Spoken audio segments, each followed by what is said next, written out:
तो software engineer और DevOps engineer, आखिर इनमें फर्क क्या है? चलिए समझते हैं। एक ऐप बनाता है और दूसरा उसे करोड़ों यूजर्स तक पहुंचाता है। कहानी यहीं से शुरू होती है। सोचिए, पहले सॉफ्टवेयर बनाना एक रिले रेस जैसा था। बनाने वाले और चलाने वाले दोनों एकदम अलग। एक टीम चाहती थी नए फीचर्स, दूसरी चाहती थी स्टेबिलिटी। बस यहीं खड़ी हो गई एक कंफ्यूजन की दीवार। ये जो पुराना वाटरफॉल मॉडल था ना, इसमें बदलाव करना बहुत मुश्किल होता था और गलतियां वो तो आखिर में पता चलती थी। और नतीजा? प्रोजेक्ट्स लेट, खर्चे ज्यादा और वही बहाना, मेरे मशीन पर तो चलता है। तो जाहिर है इंडस्ट्री को एक सॉल्यूशन चाहिए था, और वो सॉल्यूशन था डेवऑप्स, मतलब डेवलपमेंट और ऑपरेशंस एक साथ। अब डेवऑप्स के कुछ बेसिक प्रिंसिपल्स हैं, जैसे हर चीज ऑटोमेट करो, साथ मिलकर काम करो और हमेशा सुधार करते रहो। तो चलिए अब इन दो जरूरी रोल्स को करीब से देखते हैं। एक है क्रिएटर और दूसरा एनेबलर। पहले हैं सॉफ्टवेयर इंजीनियर। ये हैं प्रोडक्ट के आर्किटेक्ट, जो असल में यूजर के लिए फीचर्स बनाते हैं।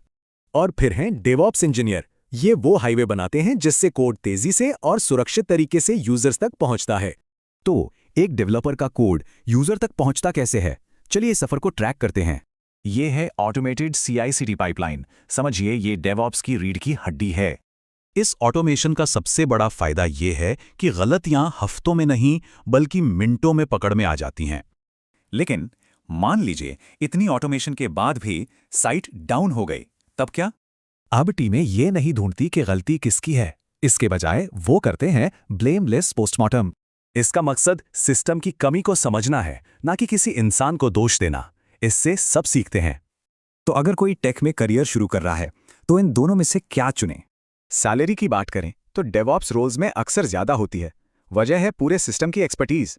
लेकिन एंट्री लेवल पर सॉफ्टवेयर इंजीनियरिंग में ज्यादा मौके मिलते हैं। डेवऑप्स में अक्सर एक्सपीरियंस चाहिए होता है। तो सीधी सी बात है, क्या किसी को प्रोडक्ट के फीचर्स बनाने हैं या फिर उस सिस्टम को जो उसे चलाता है? तो सवाल यह है कि आप प्रोडक्ट बनाना चाहेंगे या वो हाईवे जिस पे वो प्रोडक्ट दुनिया तक पहुंचेगा।